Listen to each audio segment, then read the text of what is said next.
Helo, shwmae bawb a chroeso nôl i'r ardd. Croeso i Dysgu Cymraeg yn yr ardd Gwers rhif 5. Heddiw, dyn ni'n mynd i fod yn dysgu enwau Cymraeg Teclynnau'r ardd. Welcome back to the garden and to Learn Welsh in the Garden Lesson 5. And today, we're going to learn the Welsh names for all of our garden tools.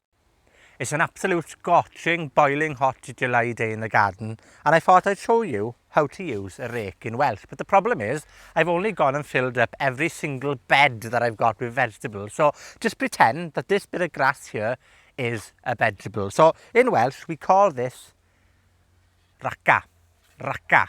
So rake is raka. And to use the rake, we say, dwi'n defnyddio raka. Dwi'n defnyddio raka. You try it. Dwi'n defnyddio raka. Now, in Welsh, we don't have a verb for the activity to rake. So in English, you say, I'm raking the bed. We don't actually have a verb in Welsh. Instead, we use different verbs to denominate what we're doing. So, for example, if we were raking up the grass or leaves, we'd say, dwi'n casglu porfa gyda raka. Dwi'n casglu porfa gyda raka. I'm collecting grass with the rake. But if we were levelling out a bed, for example, we'd say, dwi'n sgwaru. Dwi'n sgwaru. So sgwaru is to make sure that the soil on the surface of the beds is all level. So remember, dwi'n sgwaru a dwi'n casglu. So I'm levelling and I'm collecting with a raka. Raka. So this is a strimmer. Strimmer, so the same word as English, strimmer, a dwi'n strimio. So remember, we add a yo to an end of a word often to create a verb in Welsh. So, dwi'n defnyddio strimmer I strimio. Dwi'n defnyddio strimmer I strimio.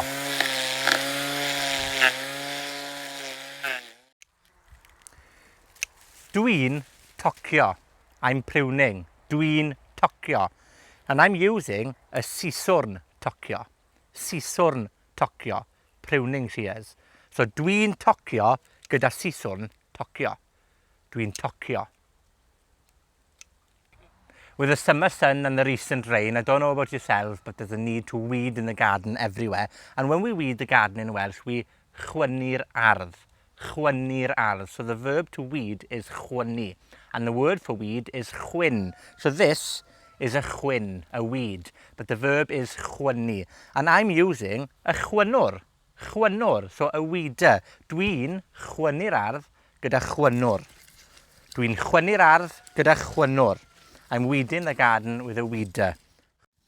Now, the Welsh word for brush is quite a difficult one to remember. It's brush. So, brush. So, the Welsh word for brush is brush. So, it's nearly exactly the same word.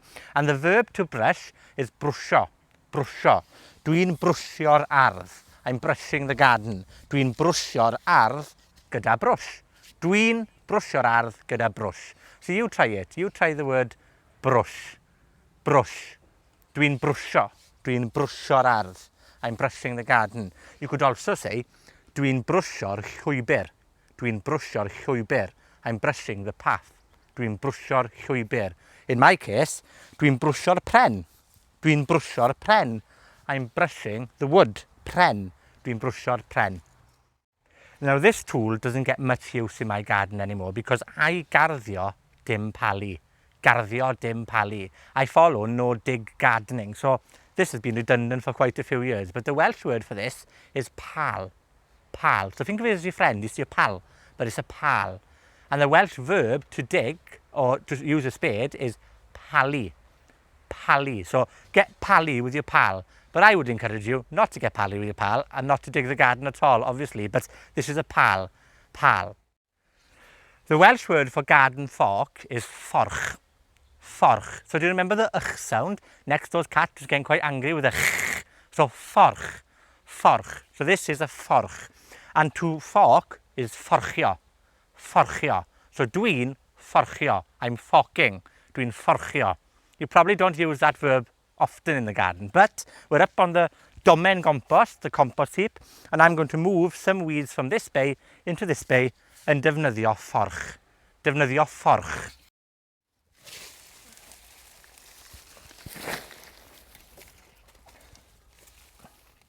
And the last tool for today is a rhaw. the shovel, y rhaw. And the Welsh verb for to shovel is dwi'n rhofio. Rhofio. So rhofio is the Welsh word for verb for shovel. So dwi'n rhofio. Dwi'n rhofio yn yr ardd.